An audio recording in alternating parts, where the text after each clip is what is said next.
challenges are that, a lot of people who work in a position, they stay there for years and years, and they're really good subject matter experts at it, right? The challenge here is you're at a client for however many weeks, months, or years, depending on the contract. And you have to learn a completely new corporate culture. You have to learn who the key players are, and you have to understand how the operations work, how their back end systems work, what kind of ERP systems they're using, and you got to become more fluent with a diverse variety of skills and talents. That also kind of is an opportunity, but it is a challenge coming in because you're kind of learning from scratch every time you come in, right? And you also are on the client side, so even if you don't always agree with some things, there are some rules you have to follow because that's the way your client wants it to be done. So those things can be somewhat challenging coming from that type of environment, and also building your credibility every time you come into a new firm, because no one knows who you are, your background, so you have to do it by your performance and work ethic. Opportunities are the same thing. You get to see a lot of stuff, right? So at Lockheed, I only knew Lockheed Martin, and pretty much when I worked in Fort Worth, I only knew Lockheed Martin F-35. I didn't even really know much of the other programs that I had opportunity to work on later. It's the same thing, when you work outside of consulting, you're not really as well versed in how other company cultures work, organizations.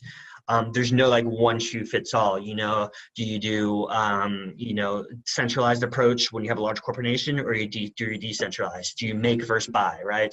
You don't know these things, and there's no right answer. It depends on the company. So having the opportunity to see how some things work and some things don't, and how other organizations do things, that when you move to a new organization that you've seen other places that you could do better, you really diversify and enhance your overall skill set to become very versatile at whatever problem kind of gets thrown your way.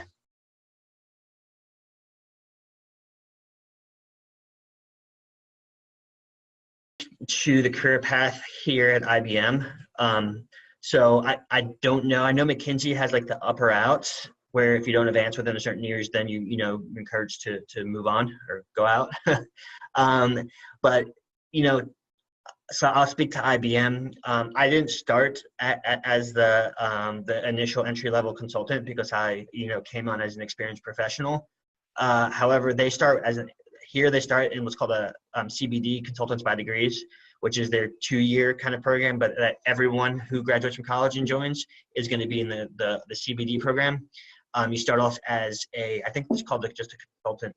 And then when you graduate from that, you move up to a senior consultant. In the consultant and senior consultant roles, it's very similar. You're just kind of in the weeds on the client work. You have leads on your team. You're working, like I said, when you ask me what skills are great for entry level, Excel and PowerPoint, because you're going to be doing a lot of that type of stuff when you enter an organization. As you move up, you'll start becoming to a team lead. I serve a lot of PM roles or project management roles, to where I'm managing, profit, revenue, costs, actuals, all that stuff, in addition to delivering on time and on schedule, right? So then you get into those type of roles where you may be leading small teams, get chosen to do a lot of what we call give back. So I lead initiatives outside of my client work, to where I have other engagements that I'm in charge of at IBM, like to build some of their course content and curriculum to train some of the lower level or entry level individuals. So you start getting put on more of those responsibilities. Eventually, as you move up, you get, we call it a site area manager, or SAMs. Basically, you have direct reports that get put underneath you. So not only do you have a team, but you may have direct reports who are on other clients that you're still responsible for, from their performance reviews and assessments. And so you move it that way. When you start moving up to kind of where I'm at now, just a little bit moving on ahead, you really start looking on for follow-on contracts, building revenue. When you hit associate partner, it's pretty much all business development, right? You have your whole team and a lot of people underneath you doing the work, but you have revenue targets that you need to hit. So you want to encourage your team either sell on follow-on contract work, new initiatives you're pushing, say if something's like blockchain, figure out how you could integrate that and sell that to a current or new client, proposals, that type of stuff. So I think you start from working in the weeds, to kind of like leadership and everything to like a lot more business development and sales when you start hitting associate partner levels.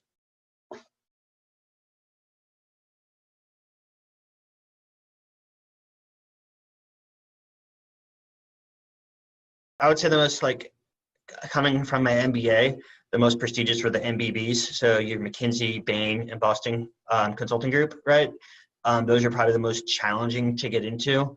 But it also depends on, where you want, what type of field you want to get in. I think while I worked at Lockheed, our IT consulting branch was, rated higher than McKinsey's in theirs, right? IBM and where I'm at here in Washington, like Booz Allen Hamilton is very heavily involved in public sector consulting. So there are big names. I've also got offers from little boutique consulting firms, and it just depends on what you like, right? Like so. Some companies, if you're, are more for, have a lot of opportunities for advancement for women, and they focus on that. Some of them focus on technical development, or, you really want to look and see where your background, demographic, and personality best fits, and then kind of look for that way. But holistically, if you're looking overall, the MBBs typically are regarded as one of the higher end consulting firms.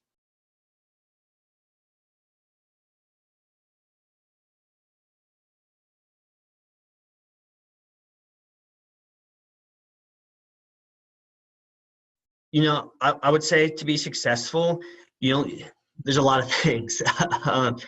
You want to there's some positions that, you work at a lot of clients. Some of them are more glamorous than others, but you always want to be you don't want to be on the bench, right? If you're on the bench, you're not generating any revenue for the firm. So you want to take those opportunities. I didn't really enjoy working at the Pentagon, but I did it for the time being until I got my opportunity here working for USAID. So you want to take those roles. I would say a good rule of thumb, even outside consulting, is to under-promise and over-deliver, right? So agree to what you're going to do and over-exceed those expectations. Do not over-promise and say, I'm going to do this, this, and this, and this by this date, because then you're setting yourself up for failure. It's better to, agree on stated terms and over-deliver on those, and your client will always be satisfied. Third, I would say you want to move up within the corporation, right? So your client isn't going to help you move because you may move on to a new client. So to be able to get promoted and move quicker is you want to, work initiatives in addition to your current, project role. So like, for example, I developed the Greenbelt curriculum and teach that as a side project for IBM for my practice area. I was a lead for another initiative to there's like a team of 4 of us to build all of our collateral file structure and put up all our knowledge management material into an online portal, right? So these are things that's helping my practice area at IBM that's not even related to my client. And those things go unnoticed by your management because it directly impacts them, and they see that because your manager doesn't really always know or see what you're doing on the client side because they're typically not there. So if you want to be successful as an entry-level consultant, of course you want to exceed expectations in your job, but you also want to maintain visibility outside of your job, inside the corporation, the consultant firm that you work for.